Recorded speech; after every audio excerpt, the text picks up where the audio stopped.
Hey guys, and welcome back. Today I'm going to be talking about how to do coursework. I'm very hyper at the moment. I've just had some coffee, even though it's really late at night, so that should be interesting.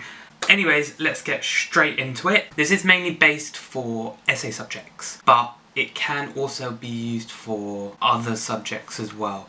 I'm going to base it as if it was an essay or a problem question that you were given, but I feel like the basic principles can be applied anywhere else. Also, just on a quick side note, I am filming with a brand new camera today. I'm really excited about it, and we will see how that goes. So, step one is to read your question or problem. And I don't mean read it in detail and analyse every bit of it. I mean, you want to read it so you understand the main topic of what it's about, so you know where to look.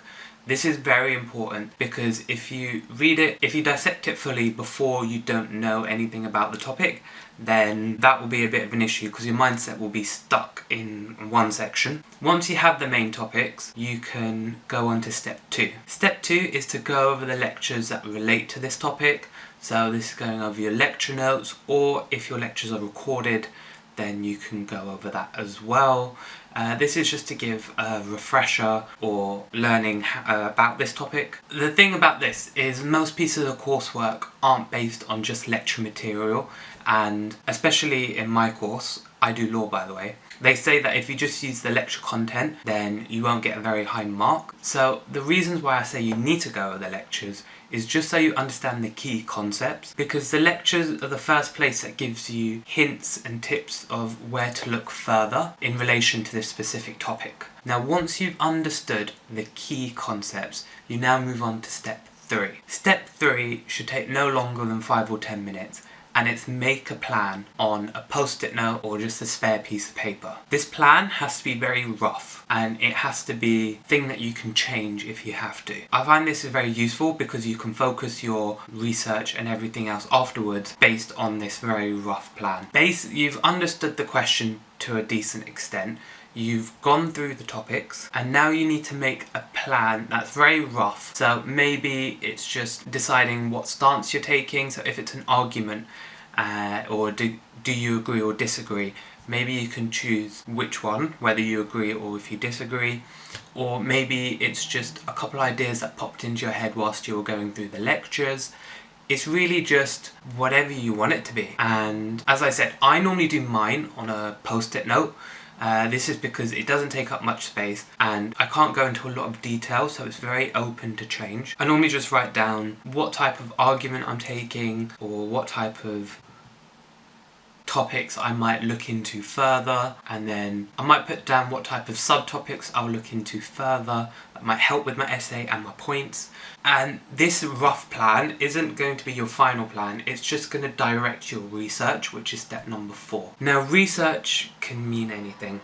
It's just you looking for your references and other information that you will use to write your essay or problem question. In my opinion, this should take the longest amount of time, and that is because if you have good research, then there's going to be a higher chance that you'll write a good essay, and if you can write a good essay, then the higher chance that you are going to get a good mark. So research for me, in terms of essays and problem questions, I'll look at books, articles, as I do law, cases, legislation, anything that will really fit into my topic that I feel like I can use. Now whilst I'm researching, I have a very specific system where I like writing things down on paper. So I normally take 3 colours. For me it's normally black, blue and red. So for example, in one colour, black, I'll write the name. So if it's a book, I'll write out the title and the authors. If it's an article, I'll write down the name of the article and the authors. If it's a case, I'll write down the case. And then in the margins of a piece of paper, I'll write if it's a book, a case, an article, just so I know how varied my sources are. Underneath that, normally in blue, I'll pinpoint a quote or something that I will use in my essay.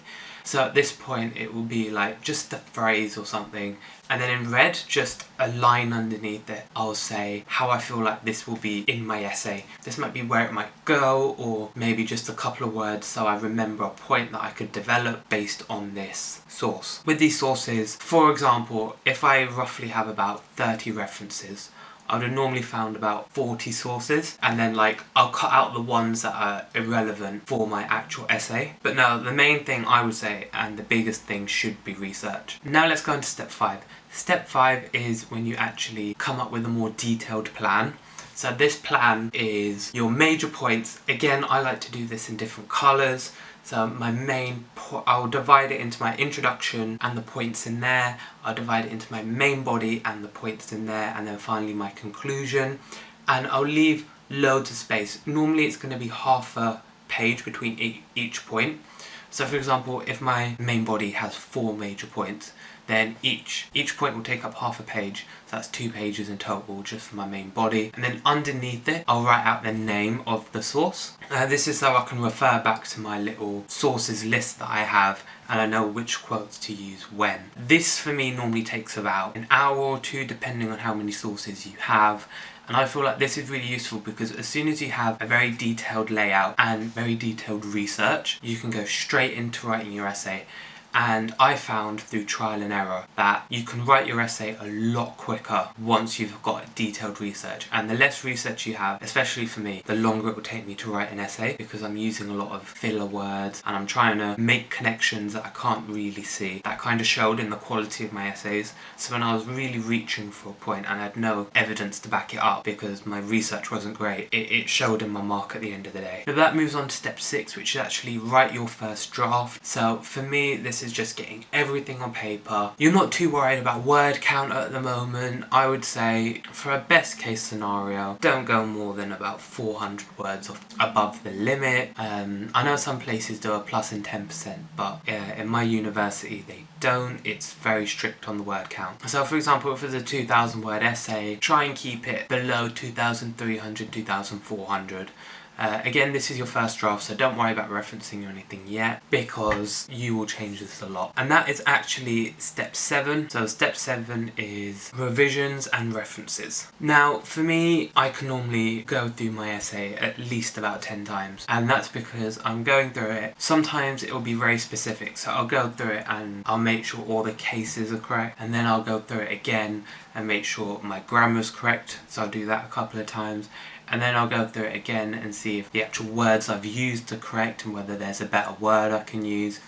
And then I'll read it over a few more times for flow. And from what I've noticed is, compared to the first draft to your newest draft, which is maybe the 10th or 15th or 20th time that you're rereading it, it's going to be a lot different. And that difference is going to be very close to your final product.